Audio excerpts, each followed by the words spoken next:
오늘 히브리서 2장 1절에서 4절 말씀 가지고 하나님이 주시는 은혜를 나눠보고자 하겠습니다. 사람들은 인생을 항해에 비유하기를 좋아합니다. 왜 그럴까요? 그렇죠. 물결이 늘 변화무쌍하게 일렁이는 바다는 우리의 인생을 비유하기에 제격이기 때문이지요. 인생에는 잔잔한 물결, 또 좋은 바람도 불고 또 햇볕까지 내리쬐면서 은빛으로 빛나는 물결을 즐기는 아름다운 날도 있습니다.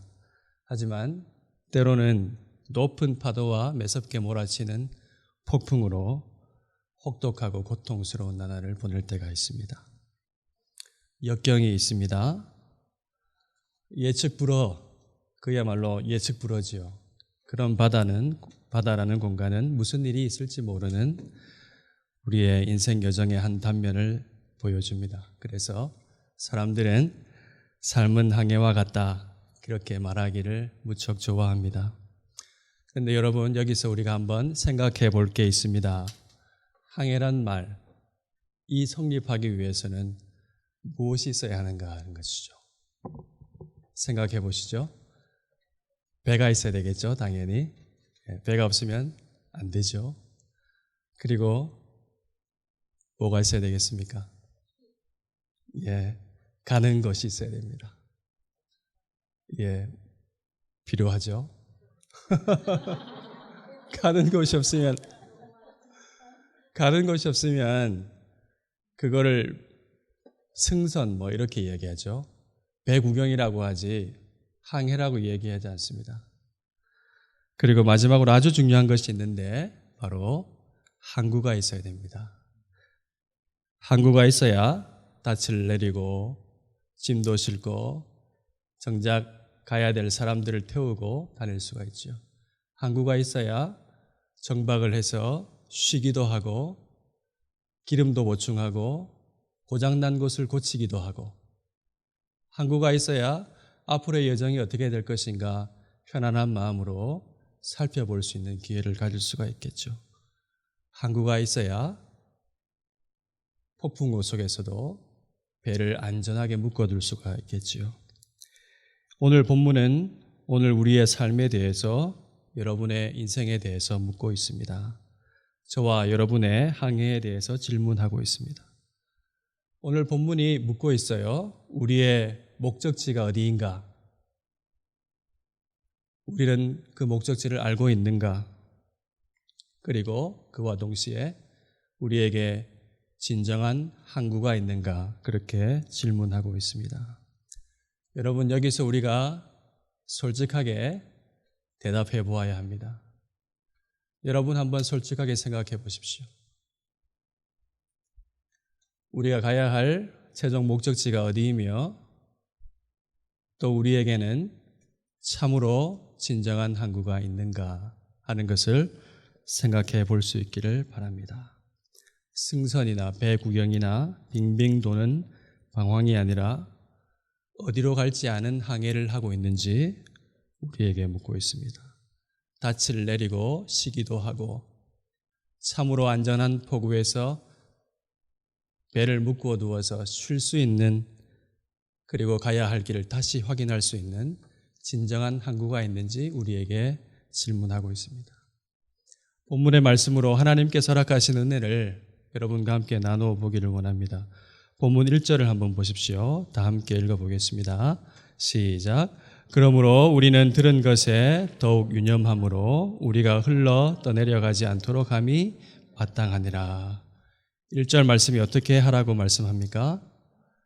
들은 것에 더욱 유념함으로 흘러 떠내려가지 않도록 하는 것이 마땅하다고 말씀합니다. 여기에 들은 것은 우리가 들은 구원의 복음, 하나님의 말씀을 가리킵니다. 그리고 아주 중요한 단어 두 가지가 있는데, 유념하는 것, 그래서 흘러 떠내려가지 않는 것, 이 두 단어는 헬라어로 보면 어원적으로 해양 전문 용어입니다. 그러니까 흘러 떠내려간다는 것은 글자 그대로 배가 닻을 내리지 않고 묶어두지 않아서 물결을 따라서 흘러 떠내려가는 것을 말합니다. 유념함은 그 반대로 배가 안전하게 정박될 수 있도록 묶어두는 것, 잘 묶어두는 것을 말합니다. 우리는 우리가 들은 구원의 복음, 하나님의 말씀을 더욱 유념함으로 흘러 떠내려 가지 말아야 합니다. 우리가 하나님 말씀을 소홀하지 말고 우리의 삶의 중심을 하나님 말씀에 두어야 합니다. 하나님 말씀에 닻을 내려야 합니다. 하나님 말씀에 우리의 삶을 묶어두어야 합니다. 하나님의 말씀이 우리의 삶의 항해를 위한 진정한 모항이 되어야 합니다. 우리의 삶의 뿌리와 기준이 되어야 합니다. 본문은 그렇지 않으면, 다시 말하면 그 말씀을 오늘 성경에 있는 그대로 등한히 하고 소홀히 한다면 우리가 흘러 떠내려 갈 수 있다라고 말씀하고 있습니다. 여러분, 우리가 긴장해야 합니다. 성경은 이 같은 사실을 깨닫기를 간절히 호소하고 너무 간절하기 때문에 경고하고 있습니다. 그렇다면 왜 유념해야 합니까? 무슨 이유로, 무슨 근거로 우리가 말씀을 더욱 유념해야 하는 것입니까? 왜냐하면 첫 번째로 하나님의 말씀은 반드시 이루어지는 영원하신 하나님 말씀이시기 때문입니다. 2절 말씀을 보십시오. 함께 읽겠습니다. 천사들을 통하여 하신 말씀이 견고하게 되어 모든 범죄함과 순종하지 아니함이 공정한 받음을 받았거든 이라고 말씀하죠. 이브리서 기자는 이 편지를 받는 성도들이 하나님 말씀이 얼마나 견고한지를 깨달아 알도록 하기 위해서 구약의 역사를 이야기하고 있습니다. 천사들을 통하여 하신 말씀이 뭘까요? 그렇죠. 하나님께서 이스라엘 백성을 출애굽하게 하시고 시내산에서 천사를 통해서 모세를 통해서 주신 시내산 율법의 말씀을 가리키는 것이죠. 하나님께서 모세를 통해서 중재자를 통해서 분명하게 말씀하셨습니다. 말씀을 언약법을 주시면서 이렇게 말씀하셨죠. 세계가 다 내게 속하였나니 너희가 내 말을 잘 듣고 내 언약을 지키면 너희는 모든 민족 중에서 내 소유가 되겠고 내가 내게 대하여 제사장 나라가 되며 거룩한 백성이 되리라. 모든 백성들이 다 알아듣도록 분명하게 말씀하셨습니다. 하나님의 말씀은 이스라엘에게 생명과 같았죠. 하나님 말씀을 지키면 살고 그렇지 않고 하나님을 등지면 죽게 된다는 분명한 경고를 받았습니다. 우리가 신명기 말씀을 살펴보면 그 분명한 하나님의 뜻을 알 수가 있죠. 하나님은 반드시 성취되는 하나님의 말씀을 지켜 행함으로 너희는 내가 주는 복을 받을 나의 백성이라고 말씀하셨음에도 불구하고 이스라엘 백성은 그 말씀을 등한히 여겼습니다. 신명기 27장 16절에서 19절 말씀을 제가 한번 읽겠습니다. 내가 오늘 여호와를 내 하나님으로 인정하고 또 그 도를 행하고 그의 규례와 명령과 법도를 지키며 그의 소리를 들으라. 여호와께서도 내게 말씀하신 대로 오늘 너를 그의 보배로운 백성이 되게 하시고 그의 모든 명령을 지키라 화건하셨느니라. 그런즉 여호와께서 너를 그 지으신 모든 민족 위에 뛰어나게 하사 찬송과 명예와 영광을 삼으시고 그가 하신 말씀대로 너를 내 하나님 여호와의 성민이 되게 하시리라. 아멘. 그와 아울러 불순종함으로 받게 될 하나님이 내리시는 형벌을 또 말씀하셨습니다. 신명기 28장 15절 20절 말씀이죠.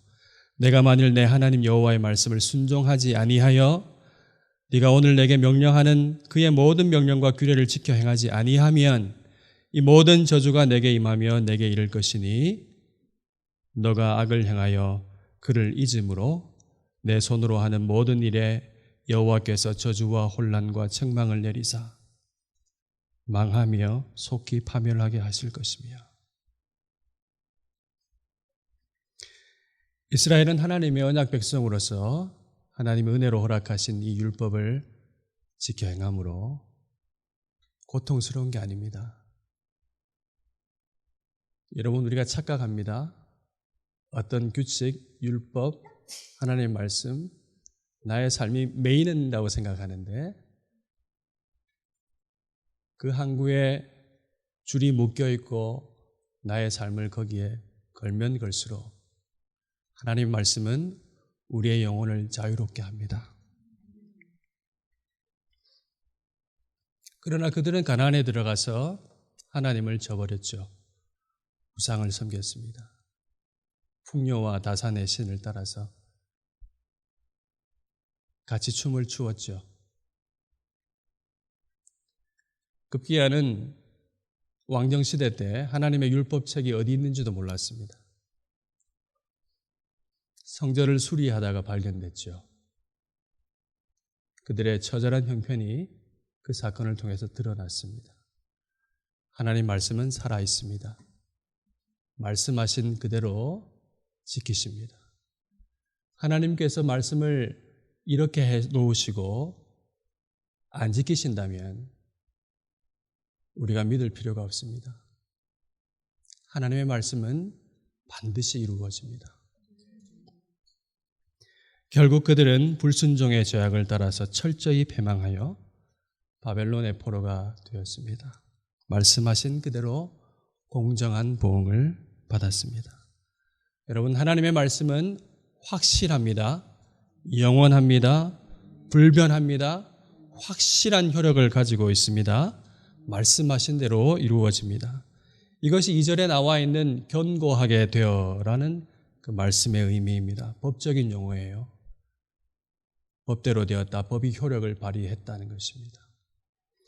성경은 하나님의 말씀은 반드시 이루어지는 신실한 하나님의 말씀이므로 그들의 모든 범죄함과 순종하지 아니함이 공정한 보응을 받았다라고 선언하고 있습니다. 우리가 왜 이 하나님의 말씀, 구원의 복음에 유념해야 합니까? 하나님의 말씀은 반드시 이루어지는 영원한 말씀이시기 때문입니다. 여러분, 하나님의 말씀이 불변하는 반드시 성취된 하나님의 말씀이신 것을 아시고 확신할 수 있기를 바랍니다. 두 번째로 우리가 하나님의 말씀을 더욱 유념해야 하는 이유는 뭘까? 3절을 보시죠. 다 같이 읽어보겠습니다. 우리가 이같이 큰 구원을 등한히 여기면 어찌 그 보응을 피하리요. 이 구원은 처음에 주로 말씀하신 바요 들은 자들이 우리에게 확증한 바니 우리가 이같이 큰 구원을 받았기 때문입니다. 히브리서 기자가 말하는 방식이 2절과 3절을 자세히 관찰해 보면 알 수가 있습니다. 2절에는 누구를 통해서 말씀하셨죠? 쓰기를 천사를 통하여 하신 말씀. 그래서 어떻게 됐죠? 효력이 있었죠. 그 말씀이 견고하게 되어서 순종하지 아니한 하나님을 떠난 하나님의 백성들이 공정한 보응을 받았다라고 말씀합니다. 3절은 어떻게 이야기하고 있습니까? 이같이 큰 구원을 받았다. 그 구원은 처음에 주님께서 말씀하신 것이고 그 말씀을 통하여 우리가 구원을 받았다라고 했습니다. 무슨 말입니까? 천사들을 통해서 하신 중재자를 거쳐 모세를 통해 하신 말씀도 확실하게 공정한 보응을 받았다면 구원의 주님 예수 그리스도께서 친히 하신 말씀은 하물며 어떻게 되겠는가 하는 것입니다. 구원받은 히브리서 이 편지를 받고 있는 공동체 한 사람 한 사람 구원받은 것을 알고 있는 이 사람들에게 주님께서 너희들이 들은 이 복음의 말씀은 친히 하신 말씀을 사도들을 통해서 너희가 들었는데 천사들도 그렇게 됐다면 주님이 직접 하신 말씀을 들은 너희들이 만약 그런 삶을 살게 된다면 어떻게 되겠는가 이렇게 심각하게 경고하고 있는 것입니다. 히브리서 기자는 이 서신을 받는 성도들이 듣게 된 구원의 복음이 얼마나 큰 것인지를 알기를 소원합니다. 그래서 이같이 큰 구원, 앞에 있는 1장이 왜 구원이 그처럼 큰 구원인가 하는 것을 말씀하고 있지요. 히브리서 1장 1절에서 3절 말씀입니다. 여기에 보면 주님이 얼마나 위대하신가 하는 것을 7가지로 이야기하죠. 뭐라고 합니까? 하나님은 마지막에 선지자들을 통해서 했지만 아들을 통하여 우리에게 말씀하시고, 그런데 그 아들은 만유의 상속자이시며 그로 말미암아 모든 세계가 지어졌고, 하나님의 아들은 하나님의 영광의 광채이시며 그 본체의 형상이시며 그뿐만 아니라 능력의 말씀으로 만물을 붙드시며 죄를 정결케 하시는 일을 하시고 높은 곳에 계신 지극히 크신 하나님의 우편에 앉으신 분이라고 말씀하십니다. 이 위대하신 그리스도께서 우리에게 복음을 들려주신 것입니다. 4절부터 14절 말씀은 14절이 결론인데요.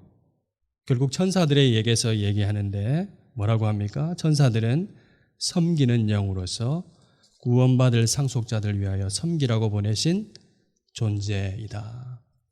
결국 예수 그리스도는 창조주이시며 하나님의 말씀이시며 모든 만물을 붙드시며 죄를 정결케 하시는 일을 하시며 지금은 하늘 하나님 보좌 우편에 계신 분으로서 천사보다 더 탁월하신 분으로서 우리에게 구원을 주신 하나님의 아들이라는 것을 이야기하고 있습니다.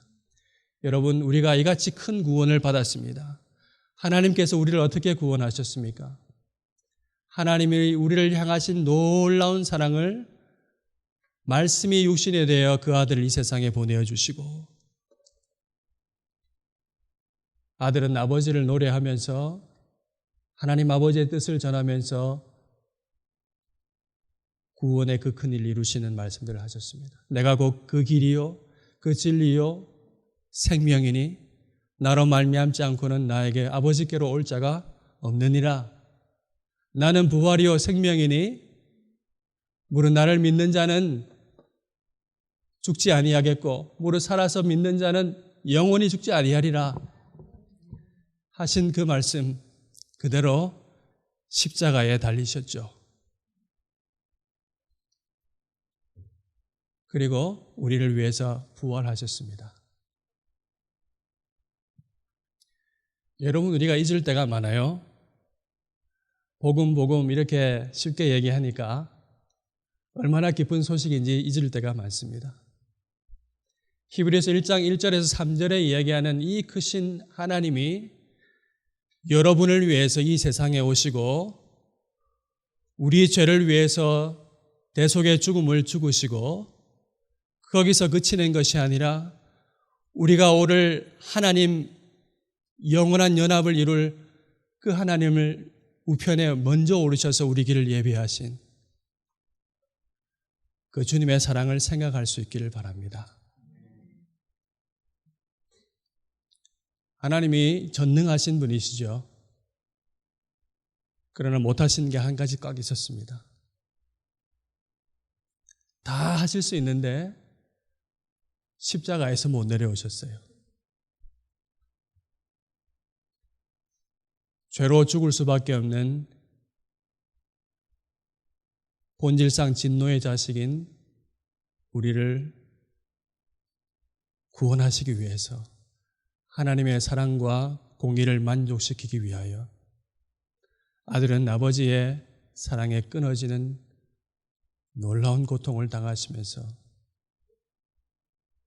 다 이루었노라 말씀하기 전까지 사람들이 네가 하나님의 아들이라고 내려오면 믿을게 이렇게 말하는 사람들. 세상 사람들이 그렇게 얘기하지 않아요? 하나님이 어디 있냐고? 한번 보여주면 믿을게. 내 병 낫게 해주면 믿을게. 우리의 절망의 현 주소를 보여줍니다. 보이는 것밖에 보이지 않는 우리의 모든 허물과 질고와 우리의 모든 병든 육체와 마음을 죄 가운데 죽었던 우리를 구원하시기 위해서 하나님의 아들은 십자가에서 내려오시지 않지요. 우리를 죽기까지 사랑하시는 하나님 아버지를, 그의 아들을 여러분 유념할 수 있기를 바랍니다. 그래서 어떻게 됐습니까? 누구든지 그를 믿는 자들은 하나님의 자녀가 되는 권세를 주시죠. 주님께서 말씀하신 성령이 믿는 자에게 부어져서 이제는 부활하신 예수 그리스도가 성령 안에서 우리를 만나시죠. 우리가 마음의 내밀한 우리 속에 거하시면서 말씀하시는 성령 하나님의 음성을 귀 기울여 들으실 수 있기를 바랍니다. 하나님은 사랑하는 자녀들에게 말씀하십니다. 우리가 잘 듣지 못하고 거부하기 때문입니다. 마음속에 다른 것이 있기 때문에 그렇습니다. 히브리서 편지를 받는 이 성도들도 큰 증거가 있었죠. 예수 그리스도를 믿고, 그래서 그들 안에 거하시는 성령께서 하시는 말씀을 깨닫기 시작했죠. 그래서 어떤 일이 일어났습니까? 유대인들과 이방인이 하나가 되는 일이 일어났어요. 유대인들은 이방인을 개라고 얘기했잖아요. 그때는 이 인종차별이 엄청났어요. 그죠? 그러면 이방인은 가만히 있습니까? 너무 기분 나쁘죠? 원수가 됩니다. 에베소서 말씀에 의하면 그들이 한 성령 안에서 그리스도께서 자기 몸으로 중간에 막힌 담을 허시고 한 분 하나님께 예배로 나아가면서 전에 개라고 부르던 이 사람들을 나의 형제요 자매요 같은 하나님의 자녀라고 고백하는 일들이 일어났지요. 얼마나 큰 놀라운 변화, 큰 구원이 그들에게 임하였을까요? 얼마나 큰 확증이 되었을까요? 쓸 것을 나누어 주고 서로 사랑하고 섬기는 교회의 모습이 나타났지요. 얼마나 큰 확증이 되었을까요? 과연 하나님이 살아계시고 우리 가운데 계시는도다 고백이 넘쳐났을 것입니다. 그런데 무서운 사실은 오늘 본문에도 나와 있지요. 그럼에도 불구하고 그들 가운데 흘러 떠내려갈 위험이 있었다는 것을 알 수가 있습니다. 이같이 큰 구원을 받았음에도 하나님의 말씀을 등한히 여기는 현상이 있었습니다. 왜 그랬을까요? 히브리서를 연구하는 학자들에 의하면 당시의 유대인들이 개종을 해서 예수님 믿고 하나님 자녀가 되었는데 바깥에 있는 유대인들이 저 기독교는 이단이다라고 해가지고 극심한 박해를 했죠. 그래서 옛날 믿던 대로 돌아가면 그 박해를 피할 그런 기회가 있었습니다. 또 세상에 살아가는 시류를 보면 하나님 없이도 잘 살아가는 것 같거든요. 이런 여러 가지 현상들이 겹쳐져 가지고 이 사람들이 하나님의 말씀을 등한히 여기는 그런 현상이 나타났습니다. 히브리서 기자는 이들을 향하여 흘러 떠내려가지 말도록 들은 말씀을 더욱 유념하라. 떠내려가지 않도록 진리의 항구에 믿음의 닻을 내리라. 그렇게 이야기하고 있습니다. 유념하지 않으면 흘러 떠내려간다라고 호소하고 있습니다. 그렇다면 우리는 어떻습니까? 우리는 들은 말씀을 유념하고 있습니까? 들은 말씀 진리의 항구에 믿음의 닻을 내리고 있습니까? 혹시 이같이 큰 구원을 받고도 하나님의 말씀을 등한히 하고 있지는 않습니까? 우리가 두렵고 떨림으로 우리 자신을 점검해 보아야 합니다. 국어사전을 한번 찾아봤어요. 등한하다 하는 말씀, 이야기, 단어. 국어사전 한번 찾아보면 유익합니다. 보니까 무엇에 관심이 없거나 소홀하다라는 뜻이죠. 소홀하다 말 잘 아시죠? 사전 또 찾아보니까 대수롭지 아니하고 예사롭다, 탐탁하지 않고 대면대면하다. 대면 하다가 좀 헷갈려요. 그래서 또 찾아봤어요.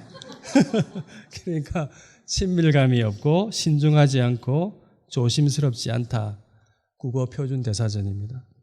그러니까 이 모든 것을 종합해 보면 하나님의 말씀, 이같이 큰 구원을 등한히 여긴다는 말은 하나님의 말씀이 별로 대수롭지 않고 마음에 들지 않아서 만족하지 못하며 친밀감이 없고 신중하지 못하며 가볍게 여긴다는 말입니다.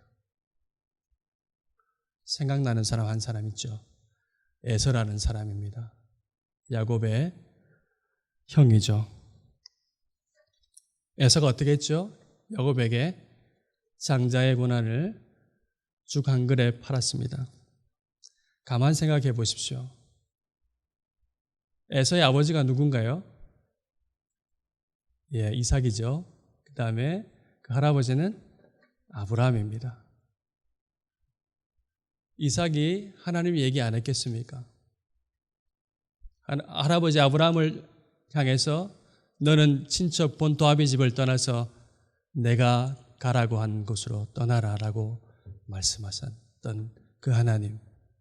그래서 하나님 말씀만 믿고 증거가 없음에도 불구하고 따라 나섰던 아브라함 할아버지 이야기, 그 여정마다 함께 하셨던 하나님 이야기, 아버지 이삭이 안 했겠습니까?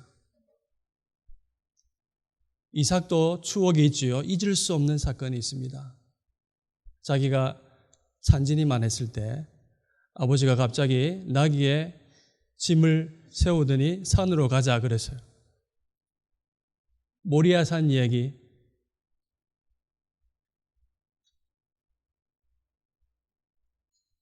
받을 복의 씨로서 주신 이 아들을 하나님이 말씀하셨기 때문에 그 산에서 번제로 죽여드리려고 했던 그 순간에, 자기 자신을 죽이려고 했던 그 순간에 하나님께서 번제할 다른 양을 준비해 주신 여호와 이레의 이야기를 안 했겠습니까?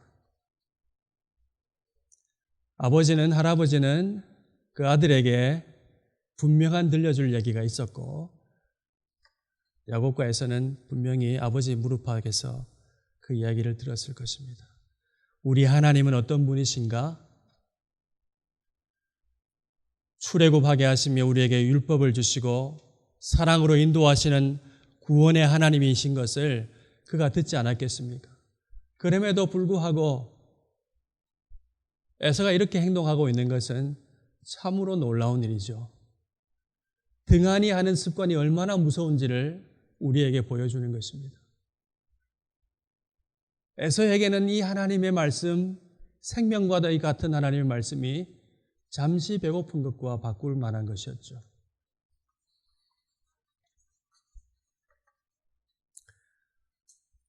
그렇다면 우리에게 하나님의 말씀을 등한히 여기게 하는 것이 뭔가? 저는 알 수 없습니다. 여러분도 저를 알 수 없겠죠?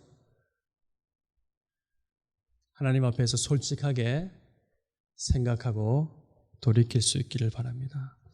무엇이 생명과도 같은 구원의 말씀을 대수롭지 않게 여기게 하고 만족하지 못하게 하고 그래서 가볍게 여기게 하는가? 오늘 우리는 이 점을 깊이 생각해 보아야 합니다. 오늘의 우리의 삶을 심각하게 진단해 보아야 합니다. 성령께서 우리의 마음을 비추어 주셔서 우리 속에 있는 이 은밀한 것들을 밝히 드러내게 하시고 멸망으로 이끄는 이것에서 벗어나게 해 주십시오. 표류하게 만드는 이것에서 우리가 하나님의 말씀에 밧줄을 걸 수 있는 그런 삶이 되게 해 주십시오. 흘러 떠내리지 가지 않도록 해달라고 기도해야 될 것입니다. 우리는 하나님의 말씀을 최고의 삶의 원리로 삼아야 합니다. 진리의 항구에 쉬고 정박해야 합니다. 하나님의 말씀에 진짜로 닻을 내려야 합니다. 자꾸 착각해요. 닻 내리면 어디 못 가니까 자유롭지 못하다고 생각합니다. 그렇지 않습니다. 자유롭게 하는 율법을 온전히 들여다보는 자에게, 야고보서 우리 목사님 통해서 들었던 말씀이죠. 자기의 뜻과 욕심이 아니라 하나님의 진리의 말씀이 기준이 되어야 합니다. 성경은 자기의 뜻과 욕심 3종 세트로 얘기해줘. 육신의 정욕, 안목의 정욕, 이생의 자랑. 세상을 이 세계의 관점으로 들여다보면 얼마나 여기에 목매고 집중해서 자기를 잃어버리고 표류하는 사람이 얼마나 많은지 모릅니다. 그러한 삶은 허무한 삶을 살게 됩니다. 허망한 헛되고 헛된 욕망에 사로잡혀서 표류하게 되는 거죠. 어디로 가는지 모릅니다. 항구가 없어요. 쉴 곳이 없어요. 이리저리 여기저기 기웃거리지만 갈 바를 알지 못하는 방황을 하게 된다는 것입니다. 여러분, 하나님을 알게 될 때에 우리의 분명한 목적을 알게 된다는 사실을 믿고 깨달으시기를 바랍니다. 하나님을 알게 되면 우리 자신을 알게 됩니다. 우리가 얼마나 놀라운 사랑을 받은 하나님의 자녀인지를 알게 됩니다. 하나님이 우리를 얼마나 귀하게 여기시는지를 알게 됩니다. 그래서 세상 사람들이 어떤 손가락질이나 어떤 말이나 어떤 비교의식에서도 우리를 자유롭게 합니다. 하나님보다 더 크신 분이 어디 있습니까? 그분이 나를 하나님의 자녀라고 하시는데 누가 나를 고소하리요? 누가 나를 쓸모없는 존재라고 이야기하리요? 우리가 이 믿음의 반석 위에 삶의 닻을 내리고 알고 믿고 주님을 사랑하며 살아갈 때에 우리의 삶이 놀랍게 변화된다는 사실을 여러분 믿고 확신할 수 있기를 바랍니다. 하나님의 말씀은 분명하게 경고하고 있습니다. 흘러 떠내려 가지 말아야 한다. 불의한 자가 하나님의 나라를 유업으로 받지 못할 줄을 알지 못하느냐? 미혹을 받지 말라. 투기와 술 취함과 방탕함과 또 그와 같은 것들이라 전에 너희에게 경계한 것 같이 경계하노니 이런 일을 하는 자들은 하나님의 나라를 유업으로 받지 못할 것이요. 갈라디아서의 말씀입니다. 공정한 하나님이십니다. 하나님의 말씀에 믿음의 닻을 내리시는 여러분이 될 수 있기를 간절히 바랍니다. 세 번째로 말씀의 닻을 내리신 우리는 이제 하나님의 말씀을 헌신하여 따름으로 하나님의 말씀을 증언하고 확증해야 합니다. 이 유념하다라는 단어가 쓰인 성경 구절을 찾아보면 어떤 뜻이냐면 말씀을 듣고 깊이 생각하고 묵상하고 그것을 그냥 있는 것이 아니라 이제 실천하는 것을 말합니다. 순종하는 것을 가리킵니다. 아, 맞아요. 이렇게 동의하는 것에 그치는 게 아닙니다. 유념한다는 것은 생각만 있는 게 아니에요. 실제로 그 말씀을 듣고 그래, 맞아 하면서 그 말씀을 따르는 것이 유념하는 것입니다. 그 말씀이 그냥 좋은 말씀, 여러 가지 옵션 중에 나를 행복하게 하는 한 가지의 말씀이 아니라 이것이 없으면 안 되는 진정한 우리 삶의 실제 바탕이 되고 뿌리가 되고 중심이 되는 것을 말하는 것입니다. 우리가 내내 목사님 통해서 야고보서 들여다봤잖아요. 거기에 2장 9절 말씀 있잖아요. 야고보 사도가 아주 일갈합니다. 네가 하나님은 한 분이신 줄로 믿느냐? 잘하는도다. 귀신들도 믿고 떠느니라. 무슨 말인가요? 아주 무서운 경고가 있습니다. 하나님이 한 분이시고 사랑 많으신 분이 사신 거는 귀신도 알고 떤다는 거죠. 그러나 아는 너가 눈 하나 깜짝하지 아니하고 하나님 말씀을 듣고도 실천하지 아니하고 등한시하는 너는 도대체 누구냐 하는 물음입니다.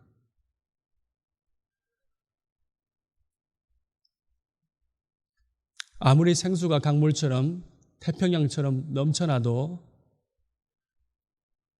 우리가 마개를 열고 우리의 빈병에 그 물을 채우지 않으면, 그래서 마시지 않으면 아무리 은혜가 흘러넘쳐도 그 은혜를 누릴 수가 없습니다. 유념한다는 것은 순종하고 따르는 것을 말합니다. 우리는 성경을 통해서 매주의 설교를 통해서 하나님의 말씀을 따라 살아야 합니다. 매일 살아가려는 이 씨름, 지지부진한 것 압니다. 저도 부끄러운 고백이 많습니다. 설교하기 민망할 때도 많아요.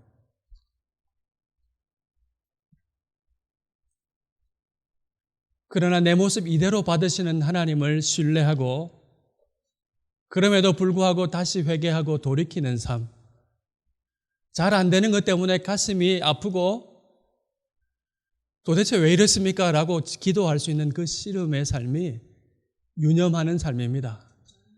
여러분, 이런 기도가 우리에게 없다면 심각하게 생각해야 합니다. 주일날 한번 와서 말씀 듣고 잊어버리고 심심하면 교회 가는 거, 그런 분은 여기 아무도 없겠지만 그것은 유념하는 삶이 아닙니다. 하나님의 말씀이 이 같은 큰 구원을 허락하신 하나님이 너무 크시기에 그 말씀 사랑함으로 받아서 순종하고 실천하는 삶입니다. 그러므로 가장 더욱 유념하는 삶은 뭐겠습니까? 이 같은 구원을 허락하신 우리 주 예수 그리스도를 뜨겁게 사랑하는 것입니다. 이렇게 사랑하고 유념하고 순종하는 삶을 사는 사람들을 통해서 하나님도 우리와 함께 증언하십니다. 4절을 보십시오. 하나님도 그들과 함께 증언하셨느니라 끝에 되어 있죠. 사실은 이거 문법적으로 보면은 현재 분사예요. 지금도 계속 하고 있었다는 얘기입니다. 우리가 주님을 사랑하고 그 주님을 따르려고 씨름하고 그렇게 순종하는 삶을 통해서 하나님도 우리를 통하여 하나님의 말씀을 다른 사람들에게 증언하신다는 것입니다. 여러분, 지난 몇 개월 동안 야고보서의 말씀 잘 들었습니다. 심어진 말씀을 온유함으로 받으시는 여러분 되기를 바랍니다. 그 말씀을 따라서 서로 나누어주고 서로 순종하며 사랑하고 지체를 섬기는 우리 교회를 통해서 과연 하나님이 살아계시고 함께 하시는구나 하는 것을 보게 된다는 사실을 기억할 수 있기를 바랍니다. 여러분들은 하나님의 큰 일꾼입니다. 교회를 성경적으로 아름답게 세워가실 하나님이 부르신 종들입니다. 우리가 하나님의 큰 일꾼이 되었다는 사실을 기억하고 이 주님의 말씀에 더욱 유념함으로 주님을 따라가는 여러분 될 수 있기를 바랍니다. 순종하면 순종의 기쁨을 알게 돼요. 제가 좋아하는 비유가 하나 있는데 수영 비유입니다. 수영 저 잘 못해요. 근데 수영에 대해서 잘 알아요. 접배 평자. 예, 올림픽 종목에 메달이 몇 개 있는 거 알고 어떻게 부력에 의해서 몸이 뜨고 몸에 힘을 빼고 잘 젓고 저병과 배영과 자유형과 평형을 하면서 갈 수 있다는 거 이론적으로 잘 압니다. 그러나 그 물에 빠져서 헤엄하는 것을 연습하고 그러지 않으면 그래서 순종의 수영을 하지 않으면 나아가는 기쁨을 결코 알지 못합니다. 저는 수영장 가면 별로 재미가 없어요. 좀 있으면 춥습니다. 이렇게 있다가 그냥 나오거든요. 순종하는 맛을 알게 됩니다. 여러분 공허하다면 하나님의 말씀을 가지고 기도하고 그 말씀을 따라 순종할 수 있기를 바랍니다. 그렇게 해보십시오. 고난 속에서도 우리와 함께 하시는 놀라운 하나님을 경험하게 됩니다. 천국의 맛을 알게 됩니다. 왜 그렇게 사냐 이렇게 할 수 있음에도 불구하고 세상이 알지 못하는 놀라운 평안과 기쁨을 누리며 살게 됩니다. 하나님의 약속입니다. 말씀을 맺겠습니다. 하나님의 말씀은 반드시 이루어지는 영원한 말씀입니다. 우리는 이같이 큰 구원을 받았습니다. 그러므로 여러분 하나님의 말씀에 밧줄을 걸고 닻을 내리고 우리를 생명으로 인도하시는 주님의 말씀에 우리의 모든 중심을 걸고 유념하며 순종하며 따라갈 수 있기를 바랍니다. 우리를 유혹하는 것이 무엇인지를 우리의 두 눈을 부릅뜨고 살펴야 합니다. 우리를 흘러 떠내려가려고 하는 것이 마귀의 계계예요. 보아야 합니다. 자신의 뜻과 하나님보다 더 높아진 내 생각, 육신의 정욕, 안목의 정욕, 이생의 자랑 돌이켜야 합니다. 하나님을 안다 하면서도 불의를 행하는 자는 하나님을 나라를 유업으로 받을 수 없다고 말씀하셨잖아요. 마태복음 7장의 말씀 우리가 잘 압니다. 반전이 있죠. 주여, 내가 주의 이름으로 귀신도 쫓고 능력도 행했는데 저를 알지 못하신다니 어떻게 이럴 수가 있습니까? 주님이 불법을 행하는 자들아 내게서 떠나가라. 나더러 주여 주여 하는 자가 천국에 이를 것이 아니라 오직 하나님의 아버지의 뜻대로 행하는 자야 하리라. 하나님께 간구하실 수 있기를 바랍니다. 은밀하고 부패한 탐욕을 버리고 삶의 고난 중에서도 더욱 믿음의 닻을 하나님의 말씀에 내리고 주님과 함께 항해하기를 진심으로 원하도록 기도해야 합니다. 진심으로 원하지 않을 때가 많아요. 그게 생명입니다라고 고백하며 기도해야 합니다. 다른 길은 없습니다. 여러분 진짜 인생을 살기를 원하십니까? 하나님과 함께 하시는 그 액티브한 놀라운 인생을 살기를 원하십니까? 하나님의 말씀에 밧줄을 거시기를 바랍니다. 나아가 들은 말씀을 따름으로 살아계신 하나님 말씀을 확증하고 증언해 가십시다. 그 말씀을 따라 순종하며 더욱 유념하며 살아가는 구원의 감격을 누리며 살아가는 우리 교회를 통해서 이 지역사회가 변화되고 하나님께서 놀라운 모델 교회로 세워주실 것을 믿습니다. 여러분이 그 일꾼이 되어야 합니다. 주님과 함께 멋진 인생을 살아가시는 여러분이 될 수 있기를 간절히 소원합니다.